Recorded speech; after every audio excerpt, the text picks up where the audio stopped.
Let's talk about a woman who presented herself to the world as the ultimate boy mom. I mean, the perfect image of devotion. But behind closed doors, she was building a cult. A cult where her word was law, and eventually that law demanded murder. So picture this. We're in a quiet, totally unassuming suburb. This is where we meet Diane. And to anyone looking in, she was the absolute picture of a devoted mother. Her whole life, and I mean whole life, revolved around her two adult sons, Tyler and Jeremy. She baked for them. Her house was basically a shrine to their childhood. And her social media? Oh, it was all about the sacred bond between a mother and her boys. She had this neat little two-story house, perfect lawn, you know the type. It was a symbol of total normalcy, and that was exactly how she wanted it to look. And Diane worked hard to keep up this image. Every single day. At the grocery store, she'd always find a way to mention her sons. At their softball games, she was always the loudest one cheering in the stands. But at home, that's where things got really intense, really controlled. Her sons, both in their 20s, still lived with her. Their friends were her friends. Their lives were basically her property. She held court at the kitchen table, giving out advice, settling their arguments, and dictating every single term of their relationships.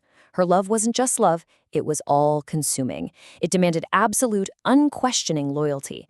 It was a closed ecosystem, and she was at the very center. So from the outside, you saw a super tight-knit family. But inside those walls, something much, much darker was growing. She didn't want them to be independent. She punished it. She nurtured their dependency. And any girlfriend who came along, they weren't seen as partners. Nope. They were threats. Diane's word was the only truth that mattered in that house. But this carefully crafted world she'd built, it was about to be turned completely upside down. A young woman named Chloe started dating Tyler, and, well, she was different. You see, Chloe was independent. She was strong-willed, and she saw Diane's influence for exactly what it was: toxic and absolutely suffocating. Chloe actually encouraged Tyler to think about moving out, to build a life of their own. She didn't just bow down to Diane, she challenged her.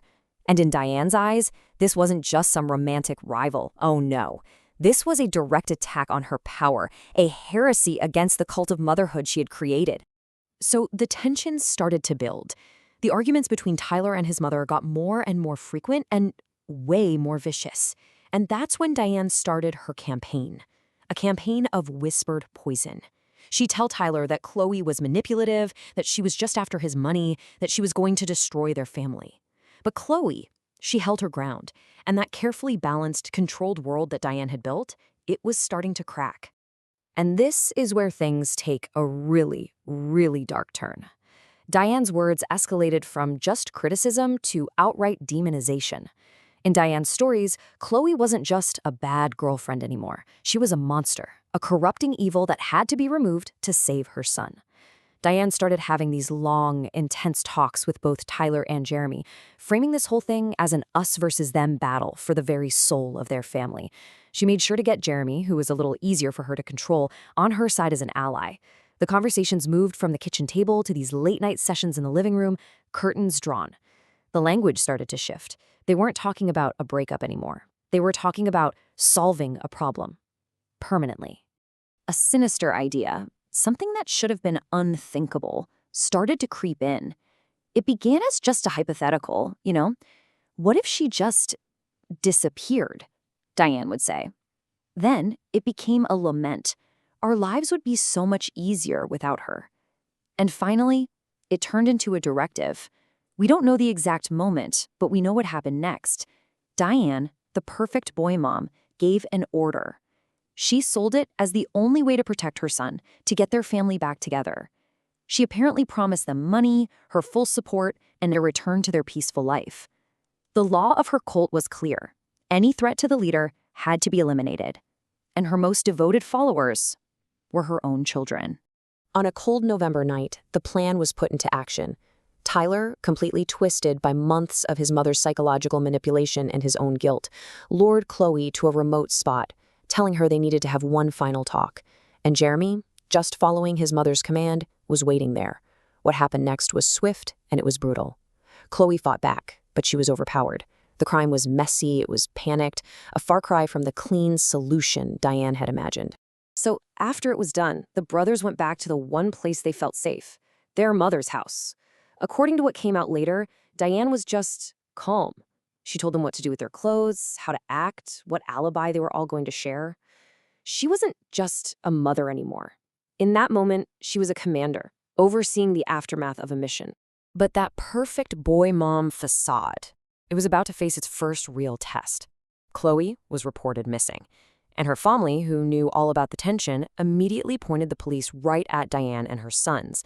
The detectives found the family dynamic incredibly odd, unsettling even. Diane played the part of the grieving mother figure, hoping for Chloe's return, while also kind of suggesting that Chloe was unstable, the type to just run away. But the performance had cracks. The brothers' stories were just too identical, too rehearsed, and when crime scene analysts checked out where Chloe's car was found, they discovered evidence that just didn't line up with the story of someone leaving on their own. The investigation started to circle that perfect little house, and the pressure was on. And under all that weight, the cult of one began to completely fall apart. It was Jeremy who broke. Weighed down by guilt and terrified of what was coming, he just snapped. In a police interview room, away from his mother and brother for the first time, he confessed. He laid out the entire story, his mother's growing obsession, her escalating demands, that fateful order, and the grim, grim details of that night. He gave up his brother, and most damning of all, he gave up his mother. Diane was arrested right there in her home, surrounded by all the photos and trophies of her perfect motherhood. At her trial, the prosecution painted this picture not of some crime of passion, but of a cold, calculated elimination orchestrated by a narcissist who absolutely could not tolerate losing control. Her defense tried to argue she was just a loving mom who never wanted this to happen, that her sons misinterpreted her words. But the jury, they saw the truth. They saw the architect. Diane was convicted of solicitation to commit murder and conspiracy, and her sons, who each played their part, were both convicted of murder and given very long sentences. In the years since, that house has just sat empty, a stark monument to a love that turned lethal.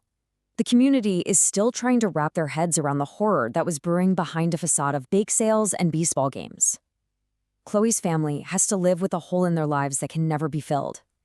And Tyler and Jeremy? They'll grow old in prison, their entire lives defined by one night, and by the woman who taught them that her love came with the highest price you can imagine. And as for Diane, the toxic boy mom, she's in a cell. Her kingdom is now a concrete box, all of her authority just gone. But this whole case, it leaves us with a really disturbing question that goes way beyond that one courtroom. How many other seemingly perfect families are hiding a quiet tyranny just like this one? The scariest monsters aren't always the ones lurking in the shadows. Sometimes they're the ones sitting at the head of the kitchen table, armed with nothing more than a twisted version of love and the absolute certainty that they are right.